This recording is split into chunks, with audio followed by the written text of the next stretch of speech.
and then Paul will share his vision for where XFuse can go and where XFuse will go. And I've been looking forward to hearing this story for 3 years. So without further ado, I want every one of you on your feet, please give a big, big Malaysian welcome.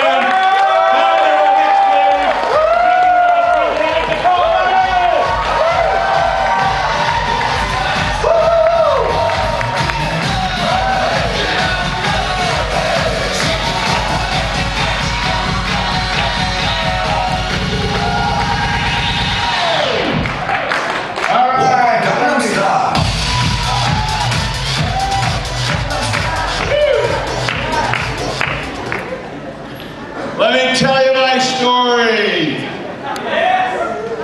Because every one of us has a story. That's what tonight's all about. But first of all, I'd be remiss if I didn't just put emphasis on one thing in my heart. That is the best part. It's what took place in the last hour. Hearing the stories of each one of you that have opened up your hearts to the XFuse story and reached out and stretched and grown and talked to your friends and neighbors and built an organization and climbed that ladder of success and earned those Pro 300, Pro 700, those bronze and the brand new silver tonight. That's the best part of this whole weekend, is seeing you succeed with our opportunity. And so I applaud all of you. Let's have a hand for everyone that was on this stage during that last hour. You are the reason why we all work so hard back halfway around the world on the other side. I'd be a little remiss if I didn't once more recognize our corporate team here. Everybody from Nabihan to Shisha to Abby. And Abby, I can't figure out what you do. You're the technician, you're the slideshow operator, you're the cameraman. You've been doing everything behind the scenes. Sanika helped us with all of our travel arrangements. You just put together, you know, you have one incredible support team here in the corporate office. And I've got to applaud David Jackson, our country manager, that put this team together, held it together, and built a family here in Malaysia that makes us proud back there in Palm Beach Gardens, Florida. And so again, my congratulations to all of you for your faith, for your trust in us, for your loyalty to the XFuse cause, and for being a part of the XFuse family. I thank you from the bottom of my heart. And Krishnan running around here setting everything up. And you know what? It's going to end in 60 minutes and you're all going to just pack up and leave and go home. Maybe go out to dinner, get a bite to eat, and do something, and this crew's going to still be working. They're going to be taking down the equipment, packing this stuff up, loading it up, going back it up. Hey, a big hand for our corporate staff. They are just the absolute best staff we have.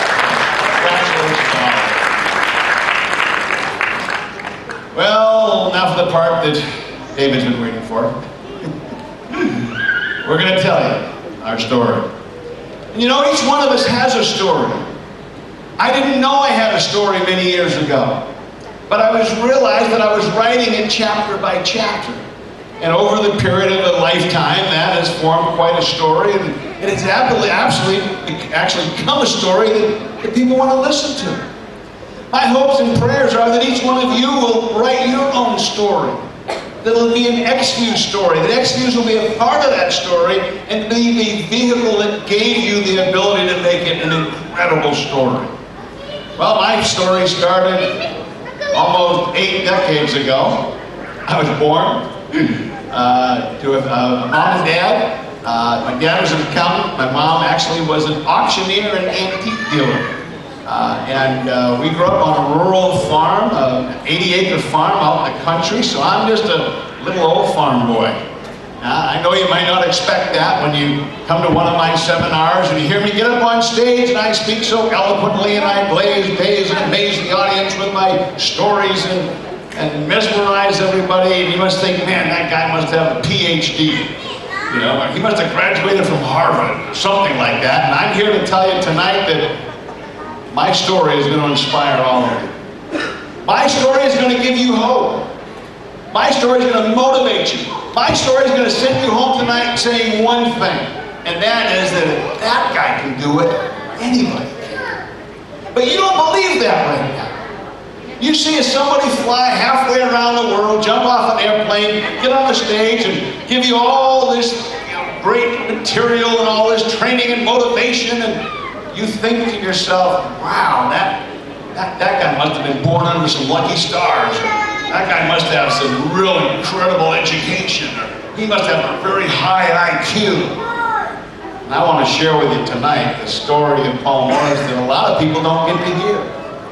And that is that, no, I wasn't born under a lucky star. No, I didn't go to Harvard or Yale or any of those fancy colleges. Matter of fact, I barely graduated from high school. I'm not a guy I wasn't a straight A student. I had no A's. I think I had a couple A's, wood shop and metal shop. I had A's. But I wasn't even a B student. I wasn't even a C student. I actually flunked several subjects in high school, and I almost didn't graduate. I mean, I was literally, you're looking at a guy on stage today that was a high school flunky. Did very poorly in school. And so no, I wasn't one of those straight A students, valedictorian of the class or class president. I'm a guy that barely scraped by and barely graduated. Matter of fact, I had no intentions of going on to college.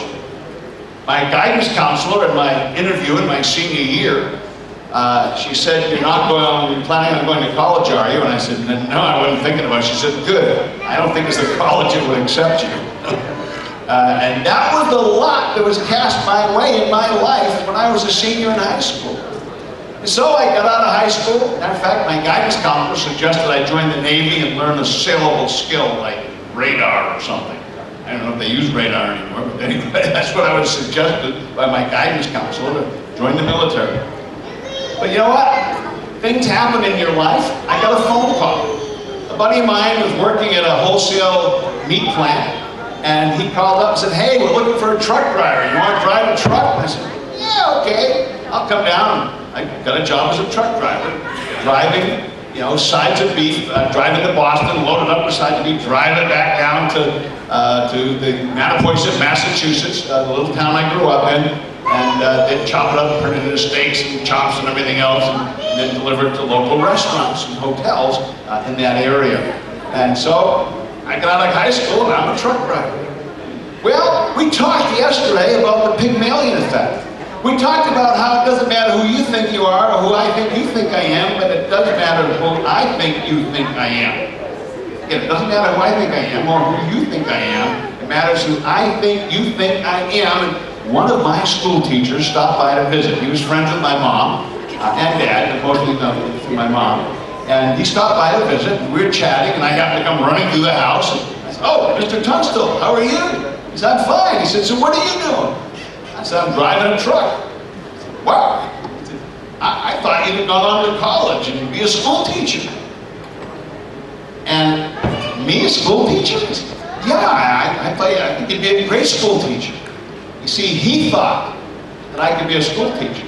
And I began to think that he thinks that I think that he thinks that I could be a school teacher. Maybe I could. But then I said, yeah, but you know what? My guidance counselor said there wasn't a college any there would accept me. And he says, I know a college that will let anybody in. I said, really? He said, they'll let anybody in. I said, where is it? He said, Fitchburg, Massachusetts, State College, they'll let anybody in. I drove up there and I applied, and guess what? I got rejected. True story. I got rejected from the college that had the reputation of letting anybody in. How do you think that would make anybody feel? But you know, I think there comes a time in our lives where we're faced with making decisions or choices that can move our lives in one direction or another. And I had a choice. I could go back, keep on driving truck, and probably today would still be a truck driver.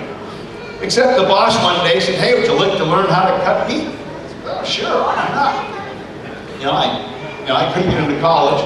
Matter of fact, I talked to the college admissions dean, and he said, well, if you'd like to get into our college, you'll have to go back to high school. I said, I hate school. He says, you got to go back to high school, and you've got to take over the subjects that you flunked. I said, you've got to take the subjects you avoided. You've got to take geometry. You've got to take algebra 2. And I go, I hate math. He said, well, if you want to get into college, you've got to go back and do that. Well, that summer, I started learning how to be a meat cutter. I could break down a whole side of beef and cut up the oven ready, rib roast from the steaks and the chops and everything. While doing that, I'm preparing to start to go back to high school in September. But what would you have done? What would you do in your life if someone tells you can't do this? You say, okay, I guess I can't. I was told you can't get into this college. Your grades aren't good enough. But I didn't take no for an answer. I went back, I talked to my high school principal, I said, hey, I gotta get better grades in some of these subjects or I'm not gonna be able to go to college. So we can arrange a postgraduate course of studies. And you can come back to school, take the subjects you never taught before, and you can take the subjects you flunked and improve your grades in those subjects. Maybe they'll let you into that college. And so that's what I did. Now I graduated, but I'm out of high school, got my own car, got a job, you know, but I had to go back to high school and take those subjects I flunked. And so there's a couple lessons there. Number one, I had to do over the subjects that I flunked. The moral of the story is do it right the first time so you don't have to do it over again. The second moral of the story is don't avoid things in life. You're going to come back and you're going to have to eventually face them later on. So math subjects that I hated and did not want to do, that I avoided taking, I had to go back and finally take those subjects so I could get into college. And so, a year later, better grades, subjects I hadn't taken before, got some passing grades in them, went back to that college, and they accepted me. And I became a student at Fitchburg State Teachers College, and I was on my way to becoming a school teacher. Now, that alone is an incredible story.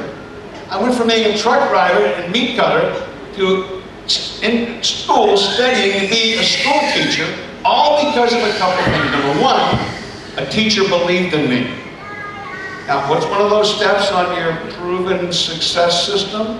Having a what in your life? A coach. That teacher became my coach. He coached me on how to get into college. And I took his counsel, and I did what he suggested, and I changed the course of my life and went from being a truck driver and meat cutter to being a high school teacher. Well, 4 years of college, I graduated, did fairly well, and went out to make my mark in the world as a school teacher. Now, I just thought at that point in my life I would just become a school teacher and teach school and the rest of my life and retire when I was 65 years old and be a retired school teacher by this age in my life. Well, things change in your life, things come along, opportunities come your way. By the way, I heard that if I got my master's degree, I could make $400 a month more. I said, wow, you know, I guess I better go get my master's degree. So I enrolled in a course and I'm studying my master's degree. I had my bachelor's degree. Now I'm studying, this high school flunky is studying to get his master's degree so that I could, if I wanted to, become a college professor. So here I am now, teaching school, and I thought I could earn some extra money if I got some apartment houses and rented them out to college students.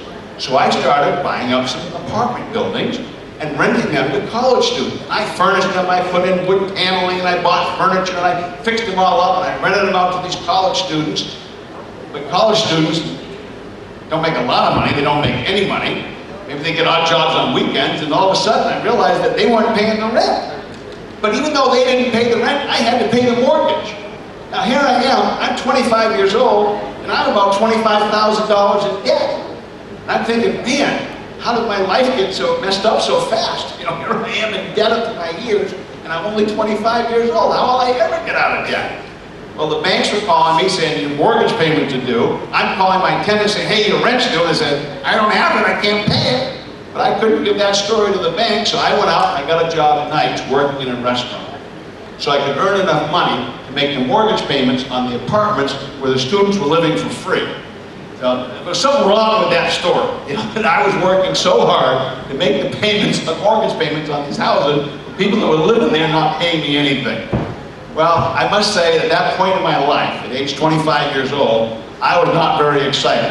I'm in debt at my years, I'm working 80 hours a week. I figured I've got to learn something else. So I enrolled, that one night off I had, I enrolled in a real estate course.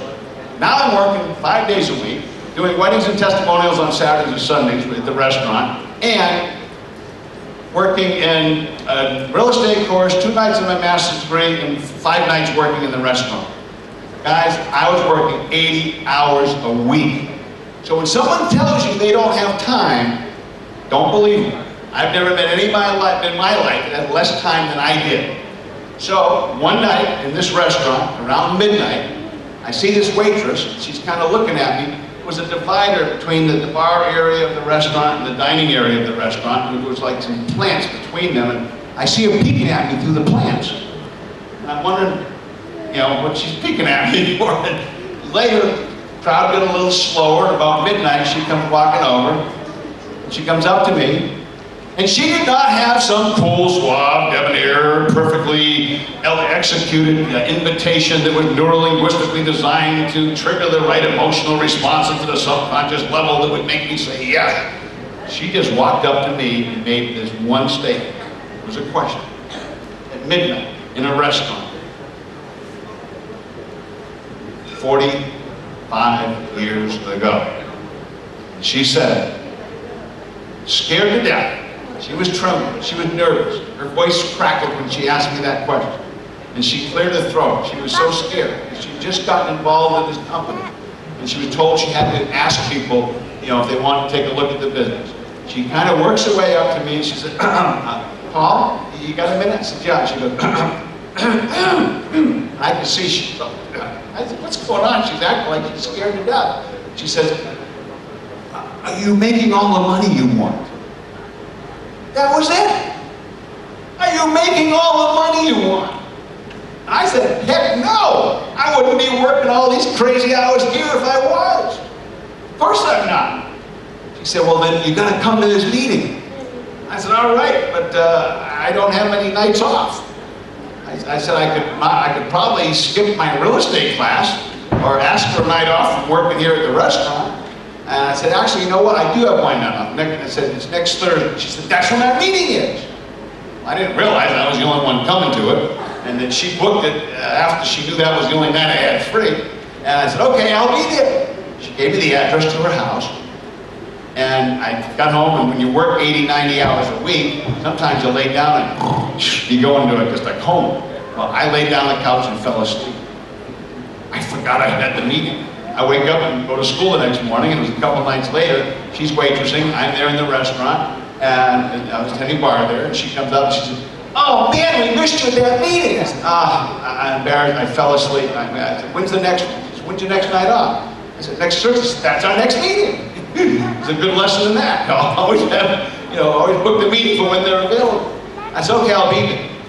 Well, I got home and I got ready to go to the meeting, and I had a dead battery in the car. And I didn't have any neighbors around that I could get the jump to get the car started, so I didn't go. So I didn't go the second time. Well, the longer version of that story is I didn't go the third time or the fourth time. By now, I found out it was Amway, and I didn't even know what Amway was. But I talked to door-to-door sales. You don't want anything to do with that. Okay. So I didn't go. That's another lesson. Don't listen to your friends. What did they know? My friends told me that's Amway, don't go. My life would have been deprived of all the adventure and excitement that I've had because I went to that meeting if I had listened to my friends.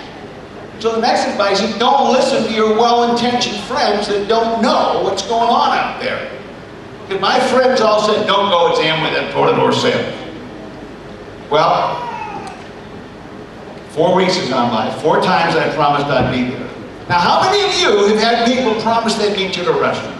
How many people promised you they'd come to a meeting? They'd show up at the PJ office. Now, how many people have said, okay, I'll take a look, and then they don't show up? You say, all right, forget them, scratch them off the list. You probably would have scratched me off your list. Because now 5 weeks have gone by, and I've not shown up to a meeting. And so the moral of the story there is keep asking. Because she kept asking me to come and asking me to come and asking me to come. And finally I said, you know what? I'm going to go just to get her off my back. If I go and say no, she won't ask me anymore. And that was my reasoning for going to that meeting. I had no intent of paying any attention. I had no intent of signing up in the business. I only went there for one reason, to get her off my back. If I could just go, say no, and then she'd shut up and leave me alone. And that's how I wound up at that meeting. Well, I get to their house. It wasn't very impressive. It was kind of a slum.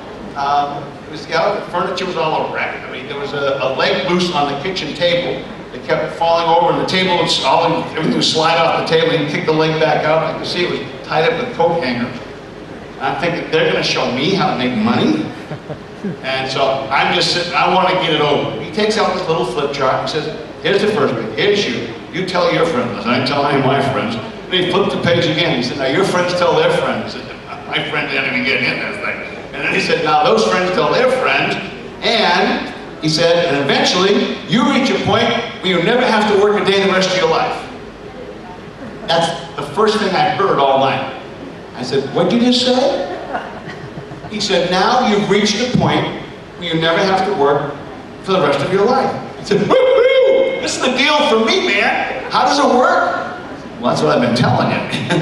And so I said, it's all in this little booklet. I said, you mean if I talk to my friends and they talk to their friends, that in 5 years, I won't have to work, I won't need a job, I won't have to do anything, and I can be free the rest of my life? He said, yep. And I said, I'm in. I said, what do you need to get started? He said, you need a sales kit. And I looked under the table and he said, I got 3 of them right here. He borrowed them from a sponsor. And he had them under his table in his kitchen. I said, good, I'll take all 3. He said, what? Now, I later learned that they talked to 5 or 6 people that all said no and never got in. And they couldn't get one person to buy 1 sales kit. And I'm sitting there and I said, I'll take all 3 of them right now. He said, really? He tried to talk me out of it. I said, yeah, I got friends that are going to want to do this. They'd like to not have to work in 5 years. I said, how long is this going to take me? They say 5 years. He said, but you could probably do it in about 3. Well, over the next 2 years, I began talking to my friends and neighbors and relatives, but you know what? I've got to share part of that story too. First person I talked to was one of my old college roommates, Tom Christensen. I went over to his house. Hey, Tom. I said, I showed the plan exactly the way I saw it. My sponsor said, here's you, and here's your friends. So I sat down with my friends and I said, here's me, instead of there's you. I said, here's me, and you're one of my friends. If you get all your friends in, I'm going to get rich. Well, he didn't sign up, and the next day he said, you know, I think the plan might work better if you showed the people how much money they'd make instead of how much money you would make. And I said, oh, really? He said, yeah, that's kind of what you told me last night, how rich you'd get if I joined, but it's not something I'm interested in. I said, okay. Well, chalk up, I missed one. I talked to somebody else, they said no. I talked to my 3rd person, they said no. Then I talked to the 4th person, they said no. I talked to some of the other bartenders, scheduled meetings with them, they said no. I think I got up to about 9 people in a row that all said no. What is your tolerance for failure at that point? What is your tolerance for hearing no's from prospects? This is over a several-week period. And I'm hearing no, no, no, no. And one guy that I had met, didn't even really know him that well, the guy's name was Vinny. I said, Vinny, you want to make some extra money? He said, yeah. I said, come over to my apartment. So he comes over there, we sit down in my living room, I take that little flip chart, and I start flipping through that little flip chart, and I said, now you've reached the point where you never have to work the rest of your life. He said, wow, this sounds great. I said, there's more people like me out there, good. He said, sign me up. He signed up and I said, wow, it works, it really works. I just sponsored somebody. I got so excited. I talked to the mailman, I talked to the neighbors, I started talking to everybody, and I signed up like 7 people, the next 7 people in a row all came into the business. I was so excited that I'd been able to sponsor Vinny. It wasn't for 2 or 3 months later that I realized I never saw Vinny again. He vanished. I don't know if he moved out of town or what happened. I never saw him again. But he served a purpose in my life because he signed up in the program and was so excited, it gave me the belief that I could do it because I just did it with Vinny. And knowing that, well, if I can sponsor Vinny, I guess I can sponsor others, I got the next 7 in a row. Now, eventually, somebody in my upline heard that this kid up in Fitchburg, Massachusetts ordered 7 sales kits.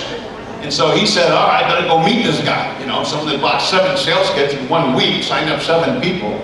And so he comes out there, introduces himself to me, his name's Bob. He's Bob Cook, passed away recently. And I had a meeting going on at my house that night. So we got up in front of the room, and he's sitting in the back of the room, and I said, okay, folks, thanks for coming. I got a special guest to talk to you later tonight, but I'm going to show you how this plan works. Here's you, and you get your friends, they get their friends, and then, you know, all of a sudden, you become a direct distributor, and once you're a direct distributor, you pay me $300 a month the rest of your life, and you'll be making so much money you won't even miss it. And Bob Cook's going, excuse me, folks. He got to the firm and he said, excuse me, everybody, Paul, you're doing a great job, and I really appreciate your enthusiasm, but when you become a direct distributor, that $300 a month that Paul gets is not from you, it comes from Amway, you know? I said, oh, okay. So he explained, I just wanted you all to be clear on that. You keep your whole check, Paul gets his $300 from Amway. So he's sitting down, I jumped back up and I said, folks, it's better than I thought it was. Because I was telling everybody that they all had to pay me $300 a month the rest of their life. But here's the point. I signed up 9 people telling them that. So it didn't matter. I was excited, I was enthusiastic, and even though I was telling them all wrong and explaining it backwards and telling them they had to pay me money, they were still signing up because of my enthusiasm and my excitement. Well, it wasn't a lot of money, but I think my first month check was like $64. So I knew I wasn't going to get super rich right away. But I pressed on, and I shared it with some others, and we told some other people, we ordered, we began listening to audio messages. We ordered a tape from Bob Stonelake, one of the top distributors in Amway, and I called all my friends up and I said, hey guys, I got this, I ordered this tape, I'm going to have it in tomorrow, everybody come over to the house and you can listen to it. Well, I go pick my order up, it's all in a big box, and I've got all my friends coming over, and they all arrive there, and I pull out my tape recorder, tape player, a little 5-inch reel tape player. And I opened the box with the tape in it, and it was a 7-inch reel. So now I've got a reel that's like this big, and a tape recorder that has a little reel on it that big. And a room full of people all waiting to listen to the tape. And I said, yikes, what are we gonna do? Well, we got someone to lay on the floor with a pen, or pencil. So they're laying on the floor like this, with this big 7-inch reel tape there. And this big...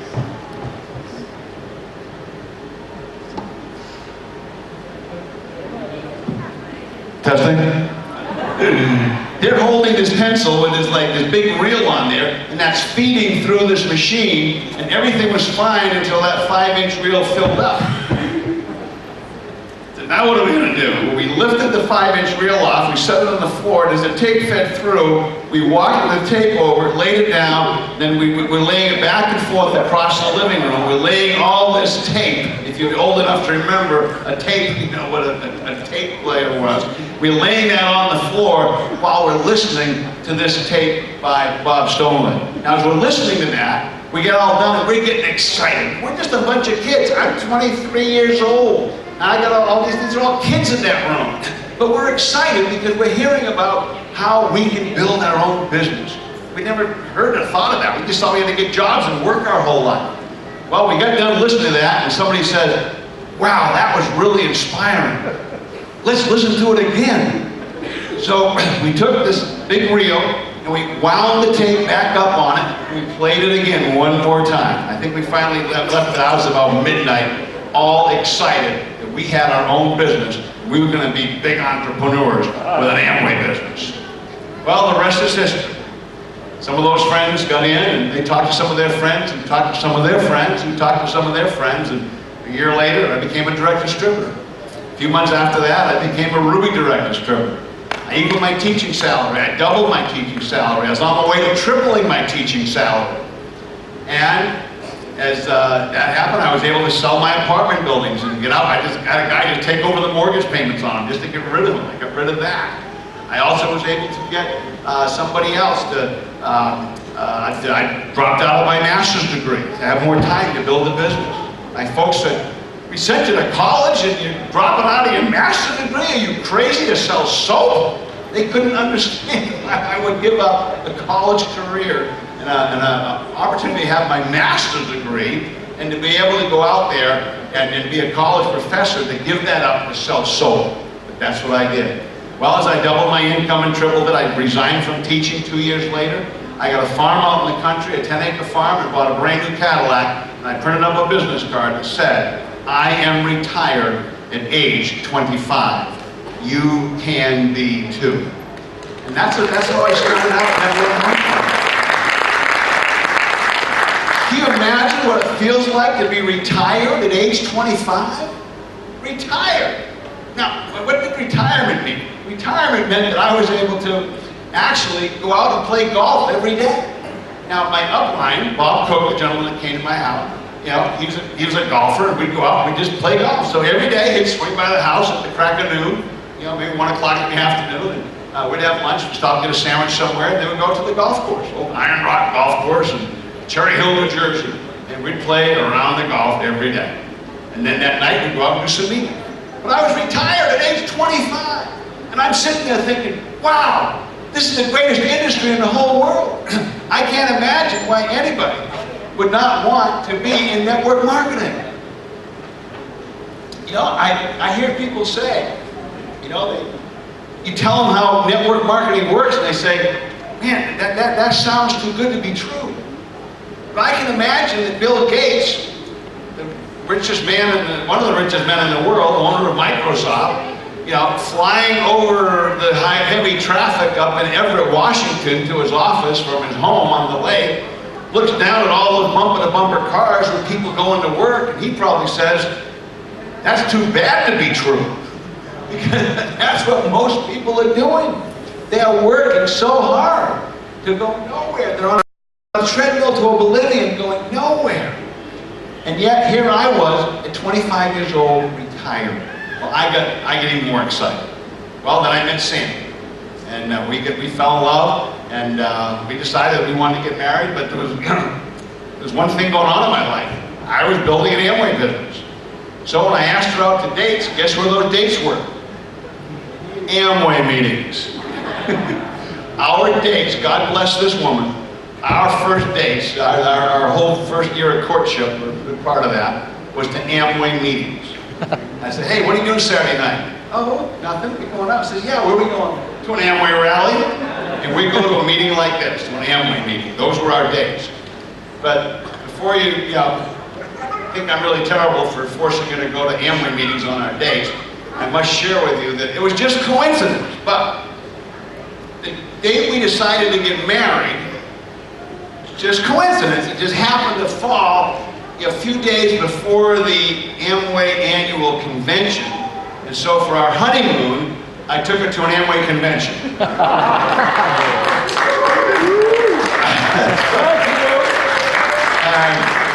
I look back and I think, I don't believe I did that to her. But I love her for it, because, you know, she was committed to us being business partners and building an Amway business.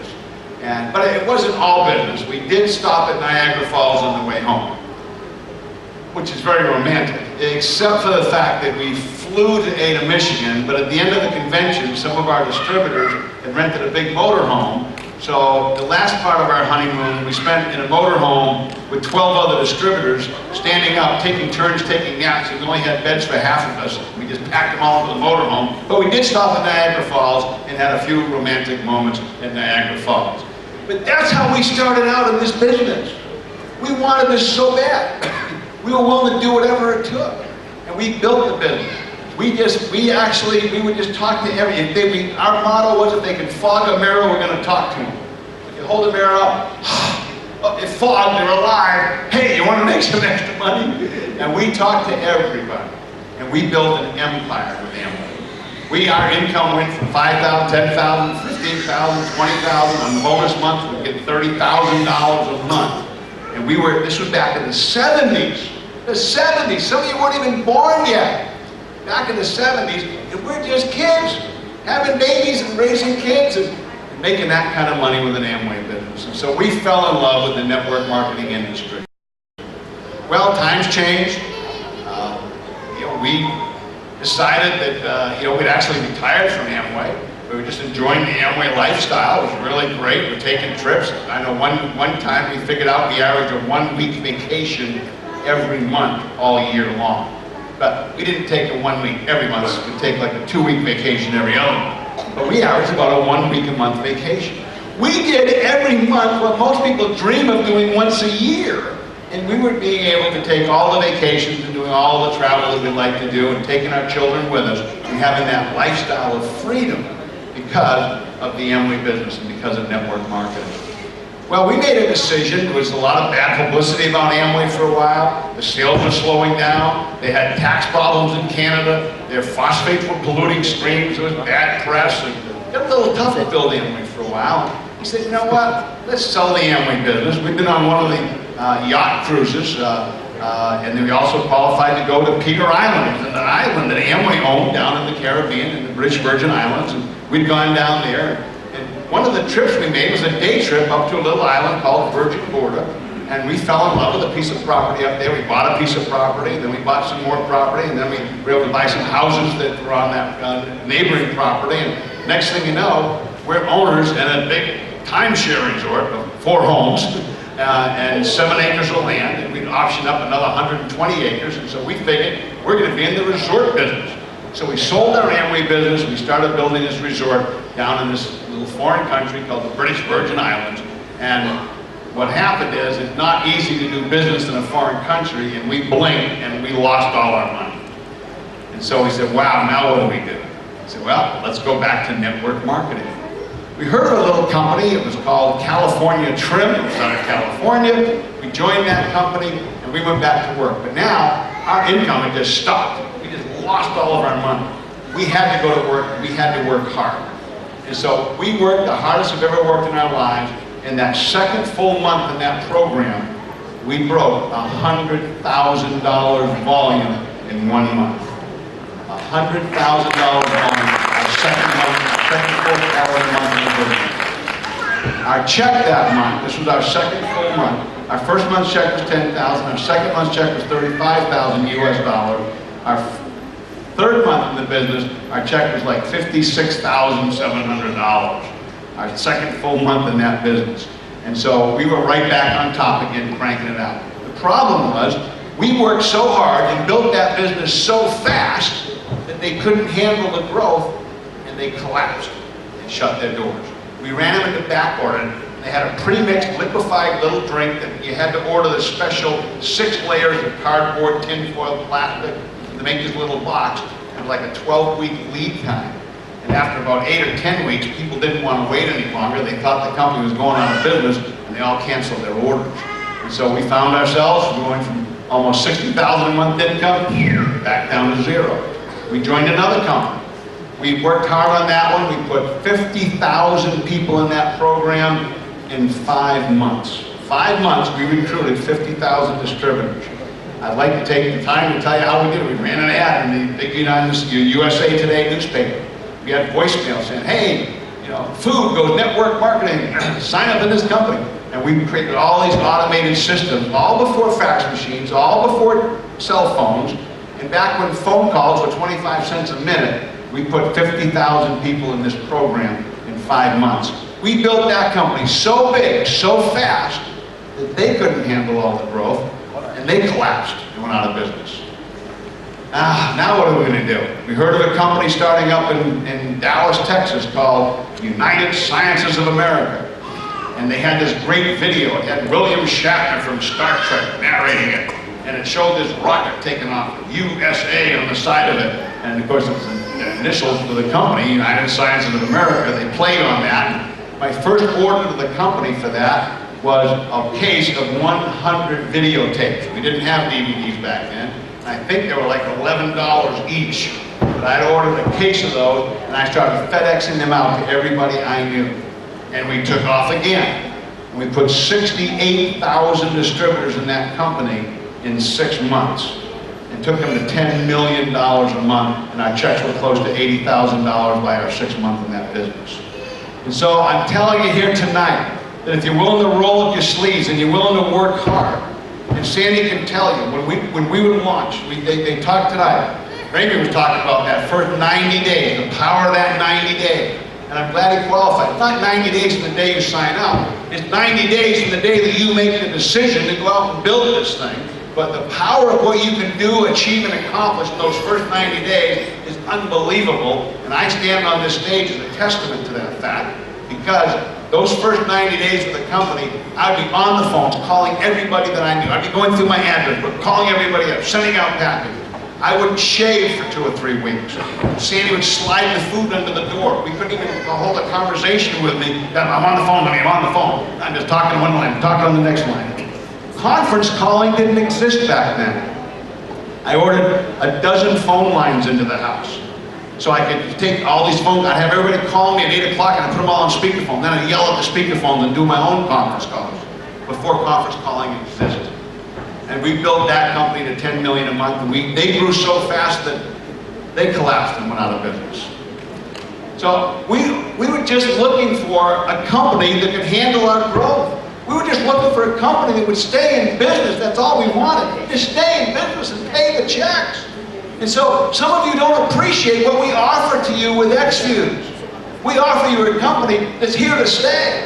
We offer you a company that continues to pay. We offer you a company that's got 6 years of solid track record that's going to be here for the next 60 years and beyond.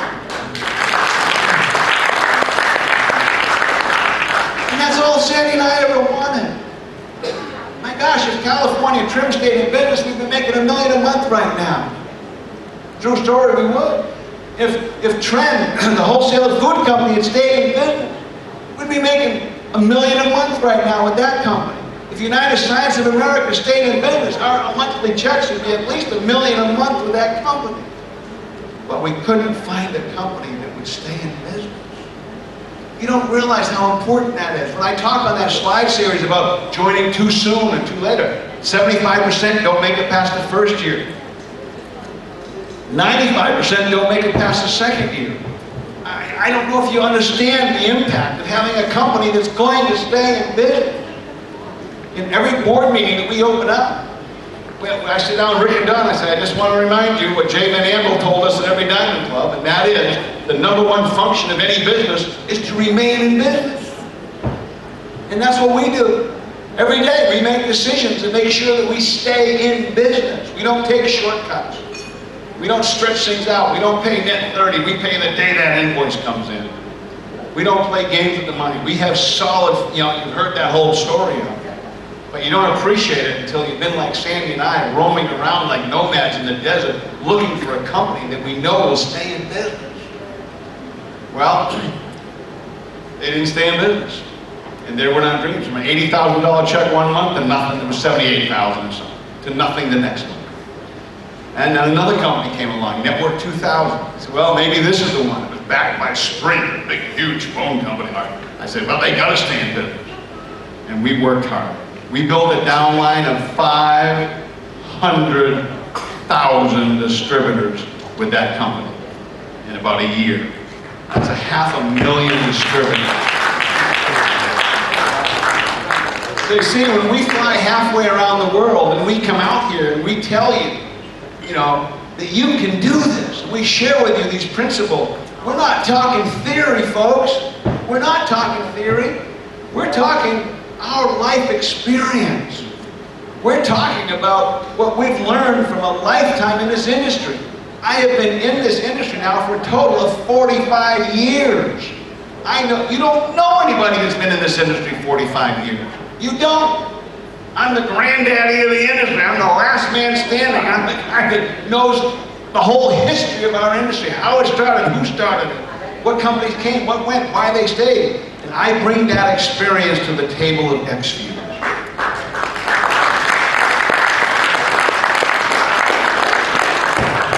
More importantly than that, I bring to XFuse the heart of the distributor. I bring to XFuse the fact that for 39 years of my life I was a distributor just like you. Just like all of you. And so whenever we have a board meeting, whenever we have big decisions to make, I say, wait a minute, it's got to favor the distributor. It's got to be for the benefit of the distributor. There's distributors all around the globe. There's distributors over there in Malaysia counting on us. And I can't tell you how sobering it is for me to sit in this audience and to listen to you and your stories, and to see how some of you have quit your jobs, how some of you have put your lives on the line, how some of you have changed the course of your life and put your hope and your faith into XQ. Do you know the burden that puts on my heart, that when I'm back 12 time zones away in the corporate office, that every decision we make has to be for your benefit, because you believe in us, because you trust us? And I'm going back with a report of, guys, we got to build this thing that's bigger, better, and more solid, and for those people over there in Malaysia, because they're putting their lives on the line for us. They're trusting us to be able to provide them that vehicle to make their dreams come true. And I'm also going to go back and tell them, guys, that group over there in Malaysia, they're awesome. You guys are awesome. I'm sitting there nudging Sandy. You believe this? Listen to these guys. They are absolutely outstanding, fantastic public speakers.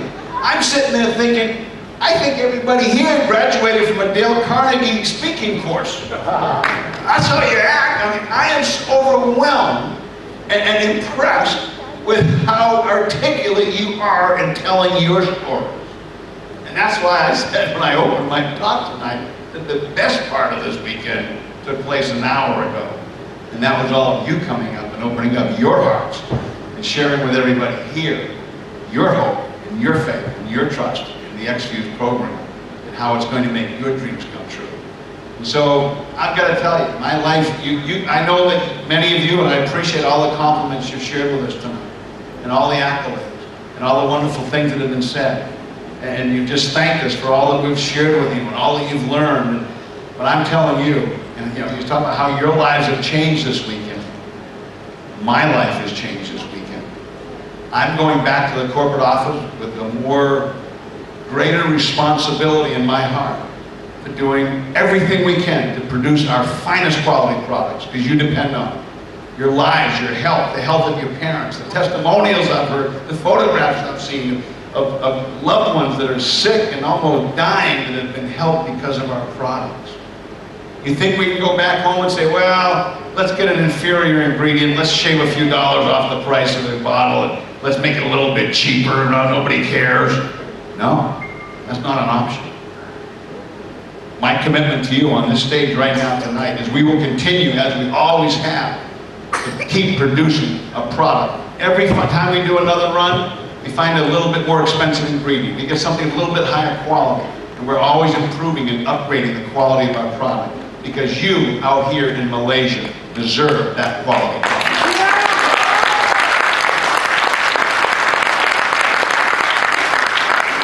So we're committed to bringing you that quality product. And we are going to literally keep on improving it. That's why we have glass bottles instead of plastic. You know how much money we can save with a plastic bottle? But a plastic bottle is unhealthy. They leach the chemicals out into the liquid. We filter our water so that there's no fluoride or chlorine or chemicals in it. Some companies just use tap water. You know, we take the sodium benzoate. We don't put sodium benzoate in our product. You look at all our competitors' product, they got sodium benzoate. It's a poison. They say, well, they just use a little bit of it. It doesn't matter. We give you the absolute best quality with the absolute best ingredients. And we keep fine-tuning our comp plan to make sure it's fair and balanced and that you get rewarded for your efforts. So that at the end of the day, when you put that time and effort, your heart, soul, blood, sweat, tears, effort, energy into promoting our products and our company, that you can sleep that night with pride in your heart that you've offered your friends the best there is to offer. And this is the finest opportunity ever.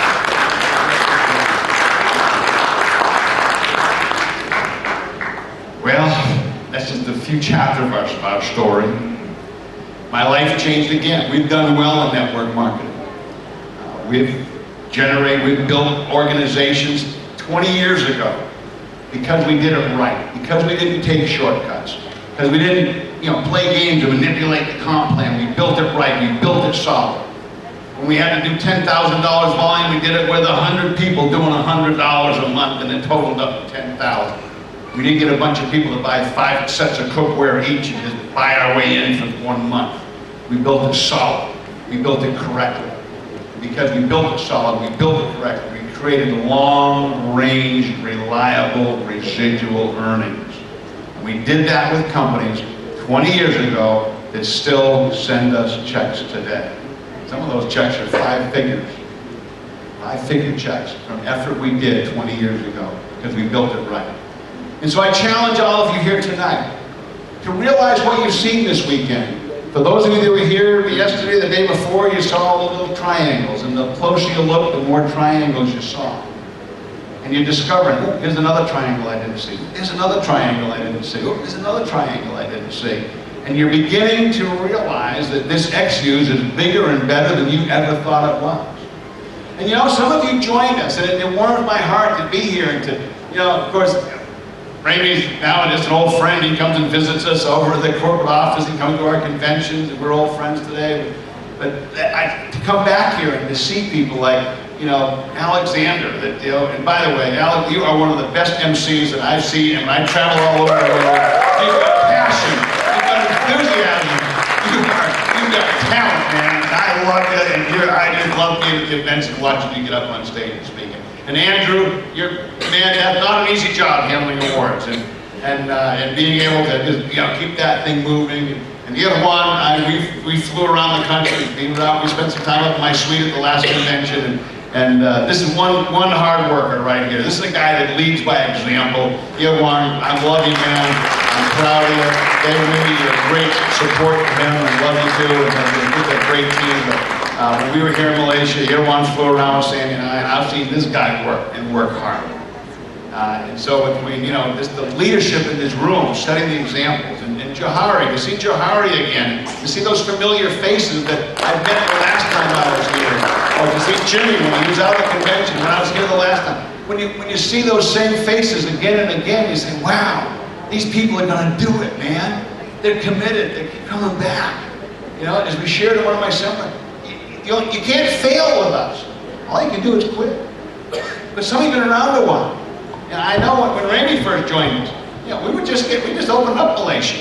You know, we weren't, you know, a big operation. In fact, we opened up and stumbled all over ourselves, and we had to fire our staff and start over again. I mean, Ramey, God bless you for hanging in there with us and sticking out, man, with us. But you know, Ramey saw something, you know, that he, like I did the night I saw it. And I'll make that the last little, you know, chapter I share with you. But we'd actually done well enough that Sandy and I decided we were going to retire. We have a family farm up in northeast Pennsylvania, 100 acres with a lake on it. We started living up there 6 months out of the year. We started living in Florida 6 months out of the year. Because they, which 6 months? They say, oh, if it's too hot in Florida, we went to Pennsylvania. When it gets too cold in Pennsylvania, we go back to Florida. But that was our life. You know, we said we're never going to do MLM. We sold all our projectors, our easels, our whiteboards, everything. We sold everything. We said, we're retired. And then a friend called up and invited me to have dinner with him. He just bought a new jet airplane, wanted to show it to me, flying into Fort Lauderdale. I said, well, I don't need to go for a plane ride, but, you know, it'd be nice to just say hi to you. He said, no, let me buy you dinner. So I went down, I met him at this restaurant. And he took me, after the dinner, I thought we were going to go to the airport. He said, I come up to my room for a minute. I said, okay. I said, I'll wait here in the lobby. No, come on up. So I go up there. And he goes up there and he peeks in this room and he says, come on. And I go walking in, thinking it's his room. And I look up, and it's like a conference room with a horseshoe-shaped table.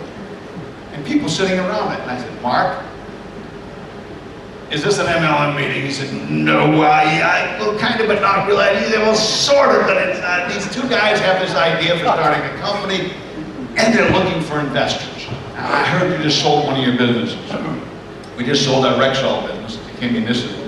By the way, we did over $1 billion, that's with a B, $1 billion volume in that company in just one decade. I've got all pronounced. I was doing about $15 million a month. You know, so when I share things with you, I'm not talking that theory. We're talking what we've done in our lives to build these organizations. And all we ever wanted, all we ever needed, all we ever prayed for was a company that would stay in business. I'm here tonight to give you our pledge, our promise, our commitment. XUs is staying in business. That's all you need. That's all we ever wanted our whole lives, was a company that would just stay in business. Well, I walked into this room, and I wanted to kill Mark. I said, Mark, I'm not looking at any hymnals. I'm not interested. He said, well, here, take a seat, have a chair. And they pulled a chair up, and I said, no, I'm not, but I wasn't going to be rude, so I didn't leave. I just leaned against the back wall, and I crossed my arms. And I said, I'm going to kill this guy.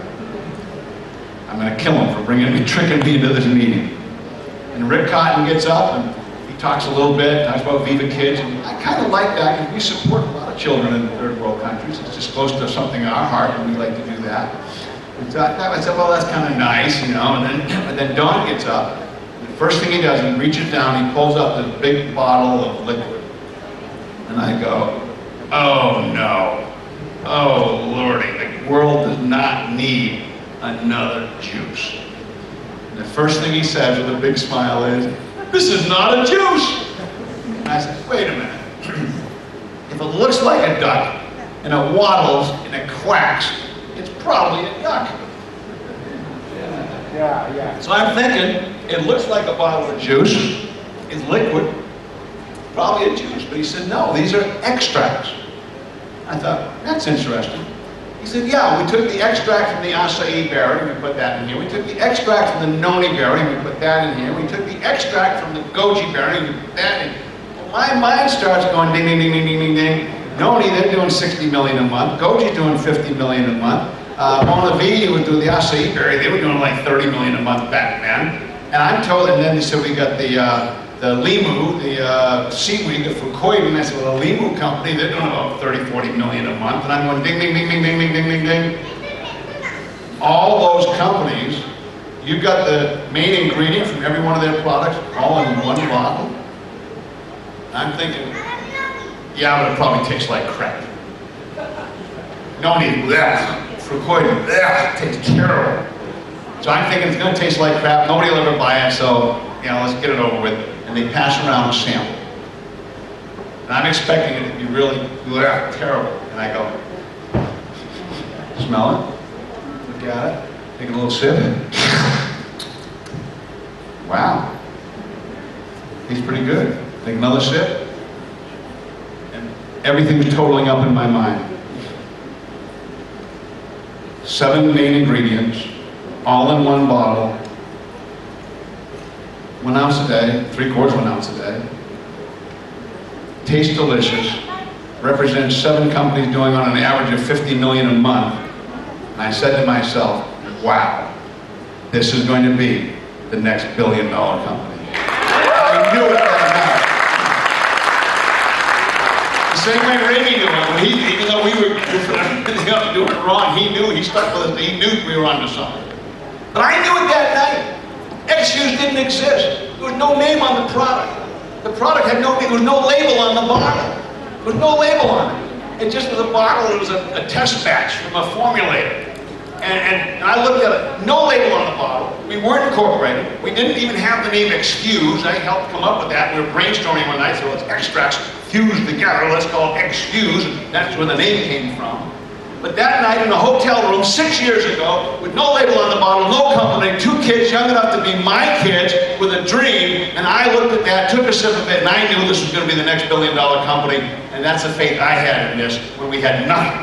6 years later tonight, you're looking at a company that is growing and had steady, solid growth for the last 6 years. You're looking at a company that is destined to and guaranteed will be a billion-dollar company.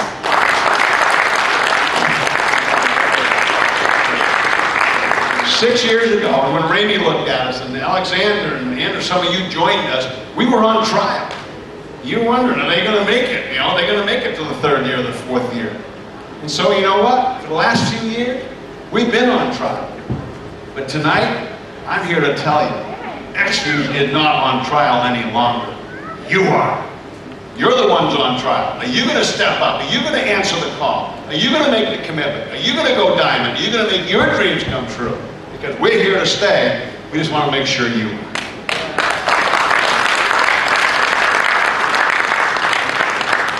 Well, guys, that's the story of Paul and Sandy Moore's. It's also the story of how we got started with XFuse.